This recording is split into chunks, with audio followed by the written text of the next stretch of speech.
नमस्कार दोस्तों, मैं मुकेश। स्वागत है आपका मेरे यूट्यूब चैनल पर।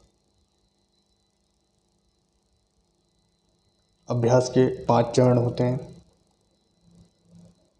जब भी कोई व्यक्ति कोई नई स्किल सीखता है अथवा कोई नया काम स्टार्ट करने की कोशिश करता है तो उस व्यक्ति को इन 5 चरणों से होकर गुजरना पड़ता है। अभ्यास का पहला चरण है पहल करने का भय।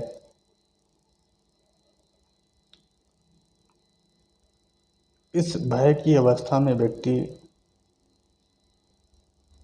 कोई भी काम स्टार्ट नहीं कर पाता।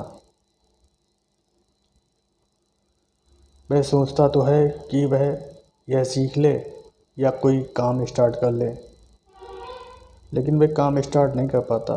उसे पहल करने का भय लगा रहता है। इस भय से बचने के लिए व्यक्ति को अपने अंदर विल पावर का निर्माण करना चाहिए। व्यक्ति को स्वयं पर विश्वास होना चाहिए। व्यक्ति के अंदर दृढ़ता की भावना होनी चाहिए।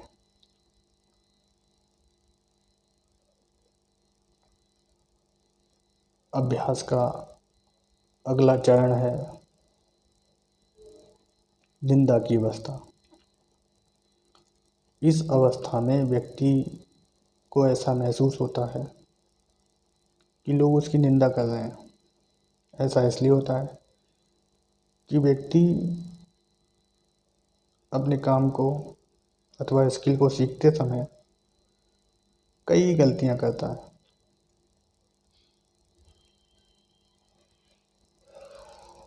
और गलतियों को दोहराता है। इस अवस्था में व्यक्ति को ऐसा लगता है कि सभी उसकी गलतियों पर नज़र बनाए हुए हैं, लेकिन ऐसा नहीं होता। व्यक्ति को ऐसा लगता है कि सभी उससे अधिक समझदार हैं उस क्षेत्र में, उस स्किल में जिसे वह सीख रहा है।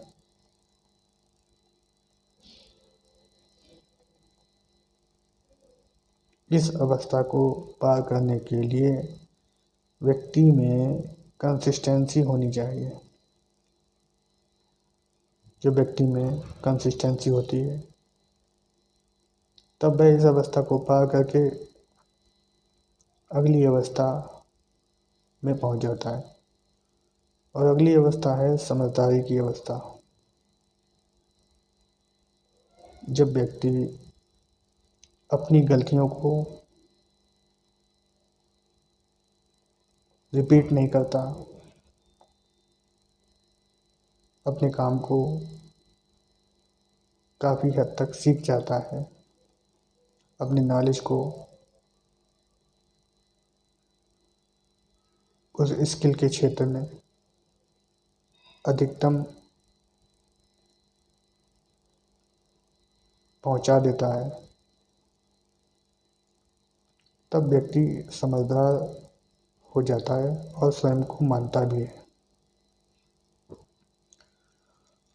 अब व्यक्ति गलतियां करना बंद कर देता है, लेकिन परफेक्ट नहीं हुआ होता।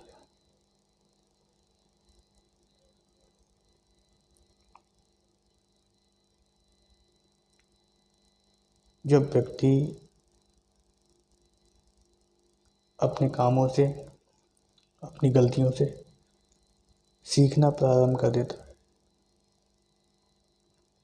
तब वह समझदारी की अवस्था में माना जाता है। इससे अगली अवस्था है योग्यता की अवस्था। योग्यता की अवस्था में पहुंचने के लिए व्यक्ति के अंदर कंसिस्टेंसी के साथ साथ डिसिप्लिन का होना आवश्यक है।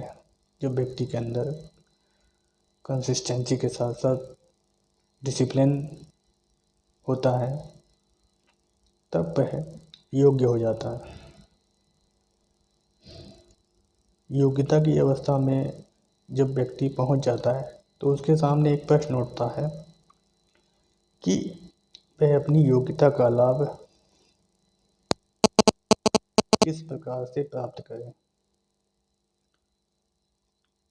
अब व्यक्ति अपनी योग्यता का लाभ प्राप्त करना चाहता है और इसे प्राप्त करता है। जब व्यक्ति अपनी योग्यता से लाभ प्राप्त करता है तब व्यक्ति अपनी अगली अवस्था, अंतिम अवस्था यानी सफलता की अवस्था में प्रवेश कर जाता है। अब व्यक्ति सफल माना जाता है, सफलता की अवस्था में पहुंच जाता है।